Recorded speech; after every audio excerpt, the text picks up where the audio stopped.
नमस्कार। आज हम एक बहुत ही संवेदनशील और अहम मुद्दे पर गहराई से बात करने वाले हैं। भारत में जो दुर्लभ बीमारियां हैं, उनसे जूझ रहे लाखों लोग, उनके परिवार, उनकी चुनौतियों पर। हमारी आज की चर्चा का आधार एक नागरिक की एक बहुत ही मार्मिक अपील है। वो खुद बेथलेम मायोपैथी नाम की एक दुर्लभ स्थिति से पीड़ित हैं। ये समझना जरूरी है, ये बेथलेम मायोपैथी आखिर है क्या। ये असल में मस्कुलर डिस्ट्रॉफी का ही एक प्रकार है।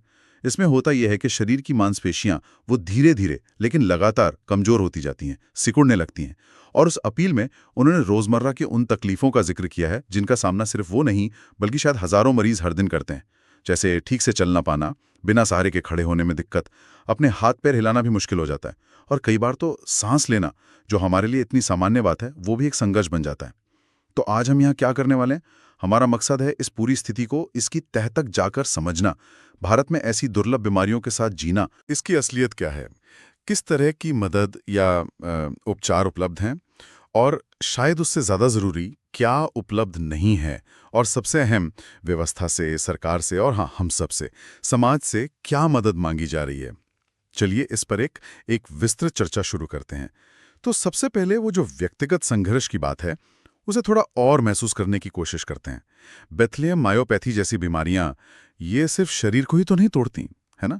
जरा सोचिए, जब आपका अपना शरीर ही धीरे धीरे आपका साथ छोड़ने लगे, जब रोज के छोटे छोटे काम जिन्हें हम शायद नोटिस भी नहीं करते, बिस्तर से उठना, कपड़े बदलना, खाना खाना, जब ये सब एक पहाड़ जैसा लगने लगे, तो इसका असर सिर्फ जिस्म पर तो नहीं होता होगा, मन पर भी कितना गहरा पड़ता होगा। वो आत्मनिर्भरता का छिन जाना, दूसरों पर निर्भरता का बढ़ना, ये एक बहुत भारी भावनात्मक बोझ भी तो है। आपने बिल्कुल सही कहा, ये सिर्फ मांसपेशियों की कमजोरी का मामला नहीं है। ये उस व्यक्ति की पूरी जिंदगी, उसके आत्मसम्मान, उसके भविष्य के सपनों, सबको प्रभावित करता है। और मस्कुलर डिस्ट्रॉफी, जैसा आपने बताया, ये असल में बीमारियों का एक पूरा समूह है। कई तरह की होती हैं, जिनमें अलग अलग किस्म की मांसपेशियों की कमजोरी दिखती है। बेथलेम मायोपैथी उनमें से एक है, और इसका आधार अक्सर जेनेटिक होता है, मतलब ये पीढ़ी दर पीढ़ी भी चल सकती है। और आपने सांस लेने में दिक्कत की बात की, वो इसलिए होती है क्योंकि हमारी जो सांस लेने की मांसपेशियां हैं ना, डायफ्राम और छाती की दूसरी मांसपेशियां, वो इसमें बहुत ज़रूरी होती हैं। जब वो कमज़ोर पड़ जाती हैं तो फेफड़ों की क्षमता भी कम हो जाती है। एक और बात है जो अक्सर नज़रअंदाज हो जाती है, वो है निदान की यात्रा, डायग्नोसिस। कई बार इन दुर्लभ बीमारियों का सही पता लगने में ही सालों बीत जाते हैं। मरीज, परिवार एक डॉक्टर से दूसरे के चक्कर लगाते रहते हैं। सही पहचान ही नहीं हो पाती तो सही देखभाल कैसे शुरू होगी? और जैसा उस अपील में भी कहा गया है, ये सिर्फ एक इंसान की कहानी नहीं है। भारत में अनुमान है कि करीब 7 से 8 करोड़ लोग किसी न किसी दुर्लभ बीमारी से पीड़ित हैं। 7 से 8 करोड़। हाँ, ये बहुत बड़ा आंकड़ा है। हर कहानी अलग है, पर वो संघर्ष, वो चुनौतियां, वो लगभग एक जैसी हैं। ये आंकड़ा तो वाकई चौंकाने वाला है।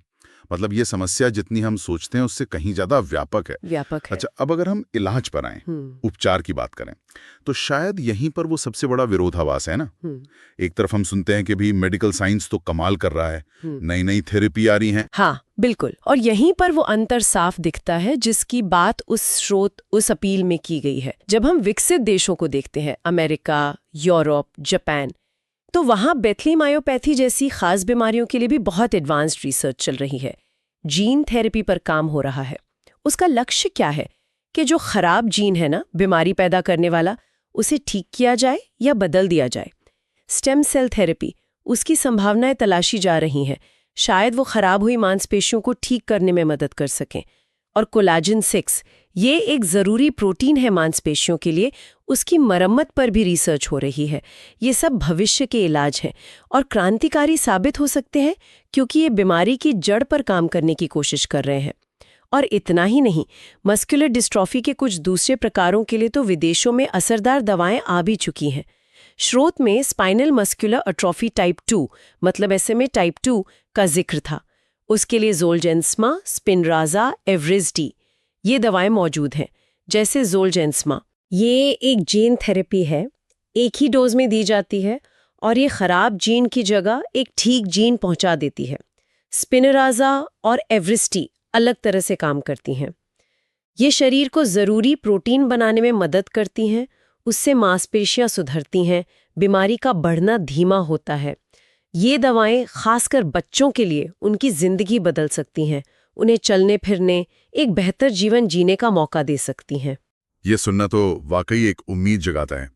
जीन थेरेपी, स्टेम सेल, ऐसी दवाएं जो बीमारी की जड़ पर काम करें। ऐसा लगता है विज्ञान के पास जवाब तो हैं, लेकिन फिर वही सवाल घूम फिर कर आता है, अगर ये इलाज मौजूद हैं तो भारत में जो मरीज हैं उन तक ये पहुंच क्यों नहीं पा रहे? और बस यहीं पर वो उम्मीद की किरण जो है ना, वो एक कड़वी सच्चाई से टकराती है। उस अपील में साफ साफ बताया गया है, और ये सच है, कि ये इलाज और दवाएं असाधारण रूप से महंगी हैं। हम यहाँ लाखों की बात नहीं कर रहे हैं, हम करोड़ों रुपए की बात कर रहे हैं। करोड़ों? हाँ, करोड़ों। ज़ोलजेंस्मा जैसी जीन थेरेपी की कीमत कई देशों में 15 करोड़ 18 करोड़ रुपए तक हो सकती है। स्पिनराजा, एवरिस्टी, ये भी सालाना लाखों या करोड़ों के खर्च वाली दवाएं हैं। ओह, करोड़ों रुपए? ये तो एक आम भारतीय परिवार सोच भी नहीं सकता।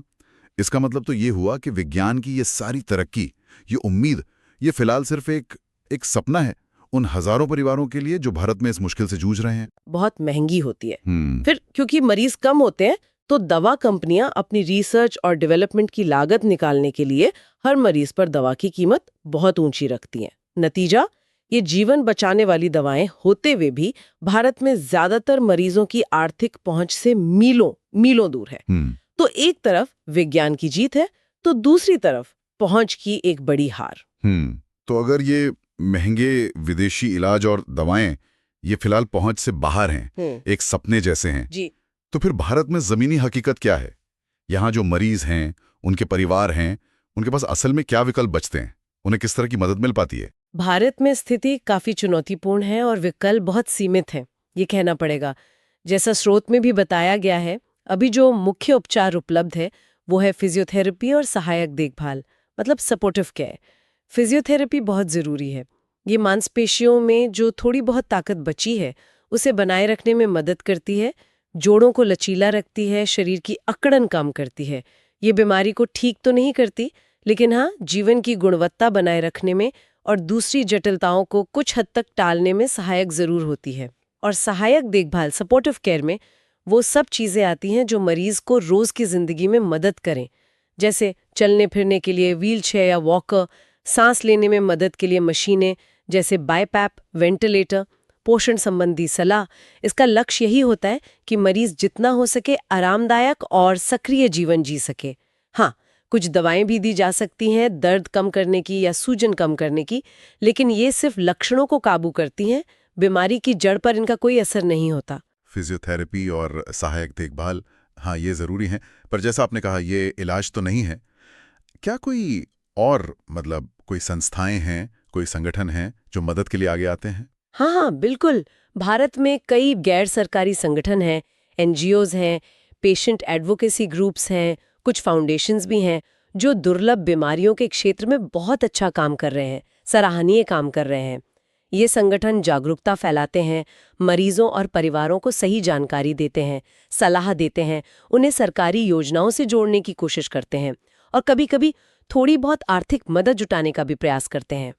ये मरीजों के लिए एक बहुत बड़ा भावनात्मक और सूचनात्मक सहारा बनते हैं। लेकिन जैसा उस अपील में भी इशारा किया गया है, समस्या इतनी बड़ी है, ज़रूरतें इतनी ज़्यादा हैं कि इन संगठनों के प्रयास चाहे कितने भी अच्छे हों, अक्सर काफ़ी नहीं होते हैं। हज़ारों मरीजों की ज़रूरतें बहुत बड़ी हैं, खासकर जब बात महंगे इलाज की आती है तो वहाँ ये मदद अपर्याप्त हो जाती है।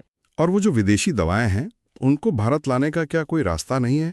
सरकार की तरफ से कोई नीति, कोई प्रक्रिया है? सैद्धांतिक रूप से देखें तो हाँ है। भारत सरकार की एक संस्था है, Central Drugs Standard Control Organisation, CDSCO। ये भारत में दवाओं के आयात, उनकी मंजूरी, इन सबको देखती है। और साथ ही सरकार ने 2021 में एक राष्ट्रीय दुर्लभ रोग नीति भी जारी की है, National Policy for Rare diseases.